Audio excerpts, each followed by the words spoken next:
Oke, terima kasih teman-teman yang sudah hadir di acara webinar ini. Juga terima kasih kepada teman-teman LIPI Press yang sudah memberi kesempatan saya untuk mengulas sedikit tentang karya saya yang berjudul Disrupsi, Dinamika Kehidupan Masyarakat Mentawai di Tengah Modernisasi, yang masuk kategori buku ilmiah program akuisisi pengetahuan dan kearifan lokal. Sebelumnya saya ingin menjelaskan dulu sedikit tentang Kepulauan Mentawai secara geografis. Itu letaknya ada di sebelah barat pantai, sebelah barat dari Pulau Sumatera. Kurang lebih jaraknya itu sekitar 100 km, dipisahkan oleh Samudra Hindia, dan pulau-pulaunya itu terdiri dari 107 pulau dengan 4 pulau utama, yaitu Siberut, Sipora, Pagai Utara, dan Pagai Selatan.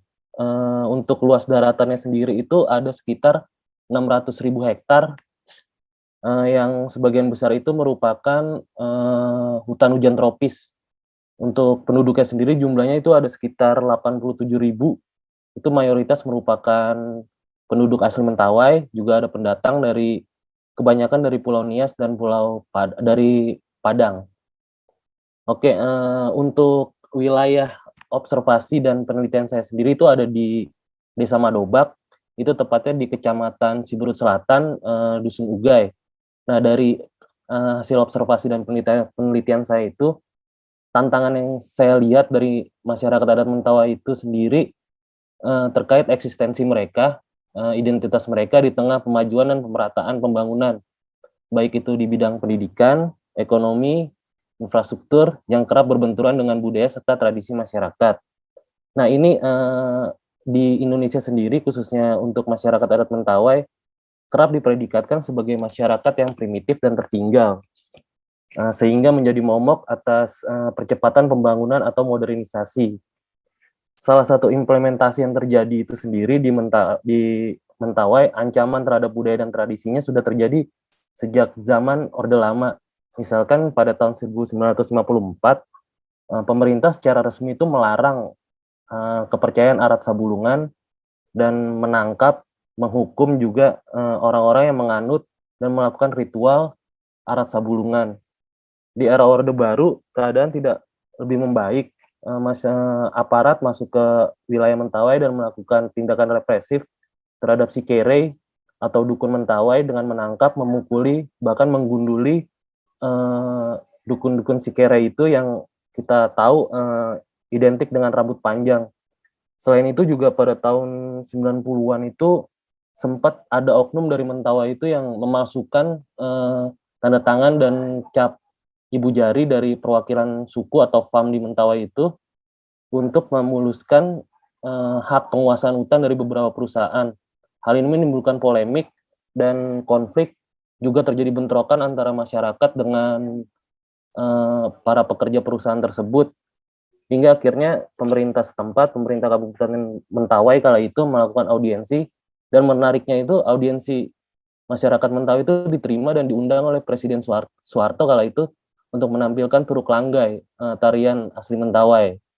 Walau begitu juga keadaan tidak menjadi lebih baik ya. Sikap represif aparat terhadap masyarakat adat Mentawai terus terjadi selama Orde Baru.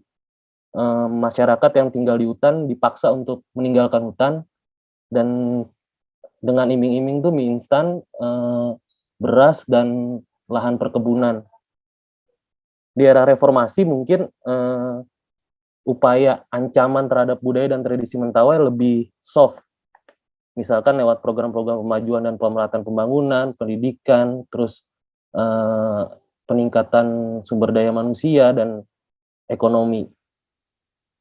Nah, hal tersebut menjadi latar belakang dari konteks buku saya, di mana budaya dan tradisi Mentawai, eksistensi masyarakat adat Mentawai, itu saat ini terancam oleh 3 faktor yang berdasarkan penelitian saya di lapangan itu menjadi sangat penting gitu loh, seperti pendidikan, ekonomi, dan infrastruktur. Lalu kenapa sih budaya Mentawai itu penting banget buat diselamatkan gitu? Kenapa sih pola hidup masyarakat Mentawai itu penting banget buat dilestarikan? Pertama itu masyarakat adat Mentawai itu terkenal dengan titi atau tato. Dalam bahasa Mentawai itu disebut titi, yang menjadi tato tertua dan diperkirakan sudah ada sejak 1500 sebelum Masehi. Selain itu juga secara ikonografi, tato Mentawai ini punya makna dan filosofi yang berpusat pada kehidupan sehari-hari mereka. Juga masyarakat Mentawai itu percaya bahwa dengan tato roh leluhur itu mudah mengenali masyarakat Mentawai, sehingga dalam kegiatan berburu mereka dibantu oleh roh leluhur, dan roh leluhur itu juga menjaga masyarakat Mentawai yang mengenakan tato itu dari hal-hal jahat. Selain itu juga ada arat sabulungan, kepercayaan yang berorientasi pada pola kehidupan seimbang antara manusia dengan alam. Jadi di titik ini masyarakat Mentawai itu bukan lagi bagian terpisah dari alam atau bagian dari alam, melainkan alam itu sendiri atau hutan itu sendiri. Istilahnya dalam bahasa Mentawai itu sapru leleu sapru engata. Jika hutan habis, maka habislah kehidupan kita. Jadi apa yang dirasakan oleh masyarakat adat Mentawai merupakan refleksi dari kondisi alam. Begitupun juga sebaliknya, kondisi alam itu menjadi refleksi dari kehidupan masyarakat adat Mentawai. Karena hutan mempunyai peranan yang sangat penting ya di kepercayaan adat Sabulungan. Istilahnya hutan itu kiblat dari kepercayaan adat Sabulungan. Tempat di mana roh-roh leluhur itu tinggal, juga tempat di mana keanekaragaman hayati, rumah untuk keanekaragaman hayati di Mentawai, dan hewan-hewan endemik di Mentawai seperti beruk Mentawai atau lutung Mentawai yang saat ini populasinya semakin sedikit, seperti itu. Lalu juga masyarakat adat Mentawai itu dikenal sebagai masyarakat berburu dan pengumpul tertua di dunia yang masih eksis. Mereka hidup secara unik, secara khas dengan metode dan teknologinya sendiri. Misalkan metode dalam hal pembuatan obat herbal. Ini udah banyak banget jurnalnya dan buku yang membahas dan mendokumentasikan tentang obat-obatan herbal dari Mentawai. Beberapa juga sudah diuji klinis dan aman untuk dikonsumsi. Selain itu juga masyarakat adat Mentawai mempunyai teknologi dalam kegiatan mereka berburu. Misalkan terkait peramuan racun, mereka bisa menemukan atau meramu racun yang bisa netral dengan sendirinya ketika hewan buruan itu sudah mati gitu. Jadi dagingnya itu bisa aman untuk dikonsumsi.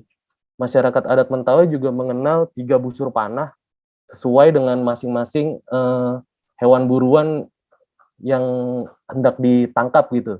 Misalkan untuk kera, mereka memakai busur panah yang runcing, terus racun yang pekat agar darahnya itu tetap ada di dalam tubuh si kera. Untuk hewan buruan yang berlari atau hewan buruan darat seperti rusa atau babi, mereka memakai busur panah, busur mata panah itu yang kanan kirinya itu sisi-sisinya itu tajam sehingga menimbulkan luka goresan dan menimbulkan jejak darah gitu. Jadi si pemburu itu bisa dengan mudah menemukan lokasi di mana hewan buruannya itu berada. Sementara untuk hewan buruan seperti burung, mereka menggunakan mata panah itu yang mampu meremukan tulang-tulang sayap burung. Nah, inilah kira-kira kekayaan inilah yang kira-kira yang akan hilang jika pola hidup masyarakat adat Mentawai ini berubah menjadi modern. Dan hal itu diancam oleh beberapa faktor, salah satunya adalah pendidikan.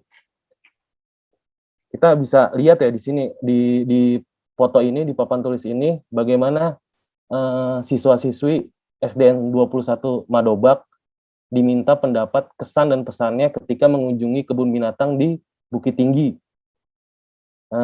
Di sini ada kesan dan pesannya itu dilayani dengan baik.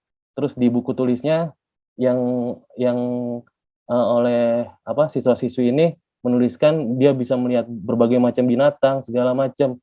Padahal tidak jauh dari sini mereka bisa melihat secara langsung gitu keanekaragaman hayati flora dan fauna di hutan-hutan Mentawai itu sendiri.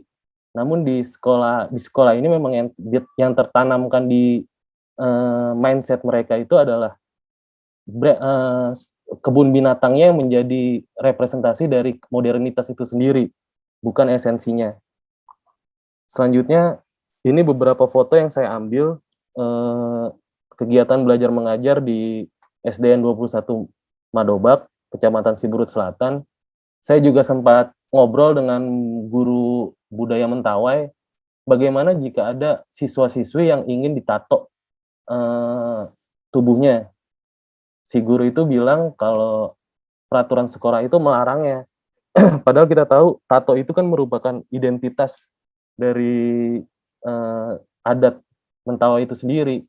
Dan pada tahun 1930-an kalau nggak salah, pada masih masa penjajahan masa kolonial, instansi pendidikan pertama di Mentawai itu yang dibuat oleh para misionaris dan gereja itu juga sempat menjadikan tato itu masalah gitu. Banyak anak-anak Mentawai yang enggan belajar lagi di sekolah karena tidak boleh mentato tubuhnya. Mereka lebih memilih untuk keluar dari sekolah karena merasa tato adalah identitasnya. Nah, hari ini masyarakat anak-anak Mentawai itu enggan ditato karena ingin sekolah. Nah, ini ada quote dari Aman Poli almarhum tentang ketika saya tanya tentang gimana menurut Aman tentang pendidikan di Mentawai.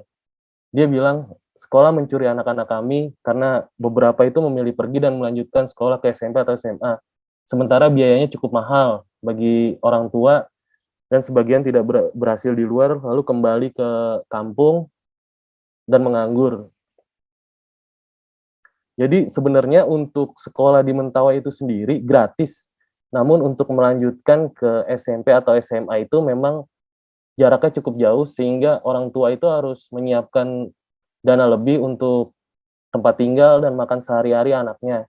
Sementara masyarakat Mentawai itu sendiri memang tidak terbiasa untuk mencari uang karena pola hidup konsumtifnya itu berpusat kepada hasil alam dan bukan transaksional. Nah, ini mungkin yang nyambung dari tadi, akhirnya masalah ekonomi ini jadi suatu masalah yang sangat memberatkan masyarakat Mentawai gitu. Ketika mereka yang tidak terbiasa untuk mencari uang, bertransaksi dan segala macam, kini dengan kebutuhan seperti pendidikan dan lain-lain, itu dipaksa untuk mencari uang dengan hasil menjual hasil kebun seperti pisang dan cengkeh. Lalu datangnya para pendatang lewat program transmigrasi juga membuat masyarakat Mentawai sedikit terkucil dari wilayahnya sendiri karena para pendatang ini kan lebih cukup mahir gitu untuk menjalankan roda perekonomian. Takutnya di kedepan hari yang terjadi adalah komersialisasi kebudayaan di mana adanya kemungkinan tindakan-tindakan apropriasi seperti seperti misalkan kayak tato Mentawai yang eksotis dan dengan predikat tertua itu akan dengan mudah dikomersialisasi gitu. Kedepannya mungkin lebih banyak orang asing, orang bule gitu yang punya tato Mentawai ketimbang masyarakat Mentawai itu sendiri gitu. Masyarakat Mentawai menjadi modern karena udah nggak bertato lagi. Orang asing itu jadi primitif gitu karena punya tato Mentawai mungkin ke depannya.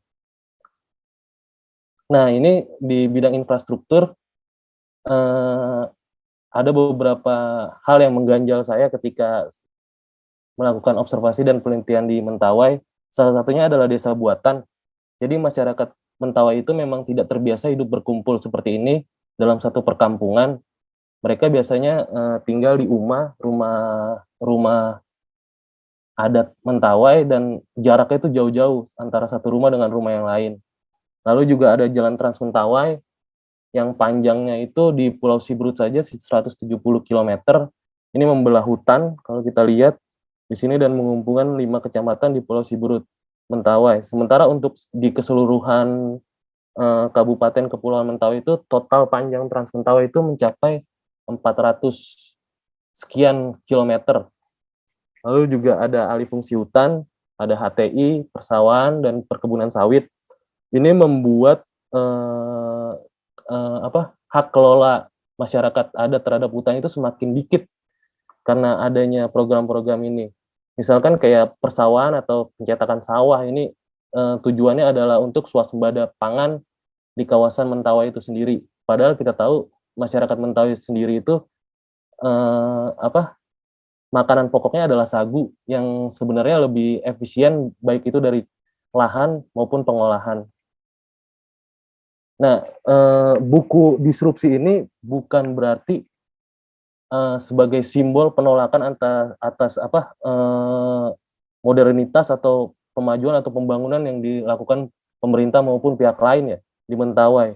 Bukan seperti itu tujuannya. Sebenarnya buku ini tujuannya itu adalah membuka dialog tentang mampu nggak sih kita menciptakan sistem yang atau iklim yang inklusif gitu, tapi dengan indikator-indikator yang tidak selalu di general atau dipukul rata. Misalkan, iya kita butuh pendidikan, kita butuh infrastruktur, kita butuh ekonomi, cuman tidak serta-merta dipukul rata setiap daerah sama gitu.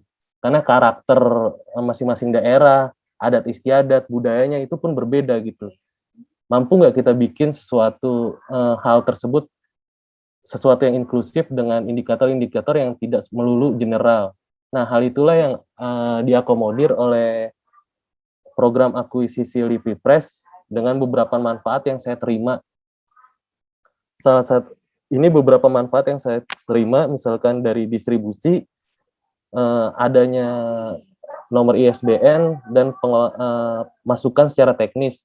Hal ini tentu membuat buku saya Disrupsi itu bisa dinikmati lebih banyak orang, didistribusikan ke lebih luas kalangan lagi, dan secara teknis juga saya mendapat masukan tentang bagaimana sih baiknya mengemas sebuah konten dalam bentuk buku, atau bagaimana tata letak yang baik agar bisa lebih enak dinikmati oleh pembaca, atau juga ada editing beberapa bahasa yang lebih pas, lebih familiar terhadap pembaca, seperti itu.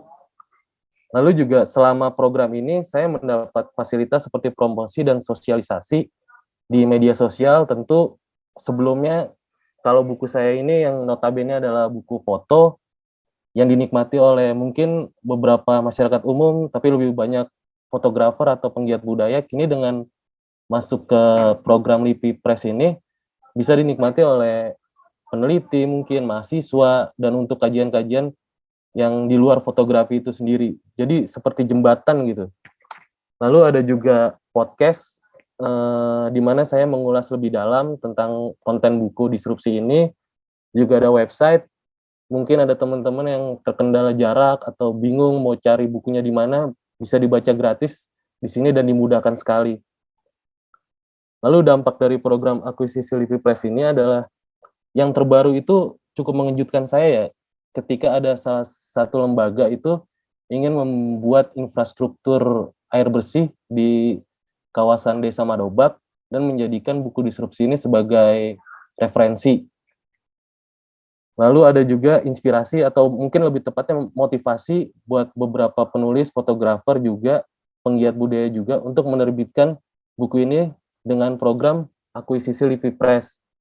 Selain itu juga dengan program akuisisi LIPI Press, saya juga jadi terhubung dengan beberapa komunitas, juga mahasiswa Mentawai yang ada di Jakarta. Mungkin saat ini pembahasannya masih sekedar silaturahmi, tidak menutup kemungkinan akan ada kolaborasi untuk proyek-proyek selanjutnya, yang juga mungkin akan melibatkan atau diikutkan pada program akuisisi LIPI Press berikutnya. Nah, untuk saya pribadi, dengan diakuisisinya buku foto yang notabene juga masih sangat tidak familiar di Indonesia, sebagai karya ilmiah populer itu memungkinkan karya buku fotografi untuk diterima sebagai karya ilmiah populer. Lalu juga fotografi tidak hanya sebatas pelengkap tulisan. Selama ini kan fotografi kita tahu hanya sebagai ilustrasi dari sebuah tulisan, namun juga sanggup berdiri sendiri dengan segala elemen dan elemen visual dan informasi yang terkandung di dalamnya, sehingga dapat merangsang interpretasi dan gagasan kritis dari masyarakat. Oke, mungkin itu saja. Terima kasih banyak atas waktunya. Semoga bermanfaat untuk kita semua.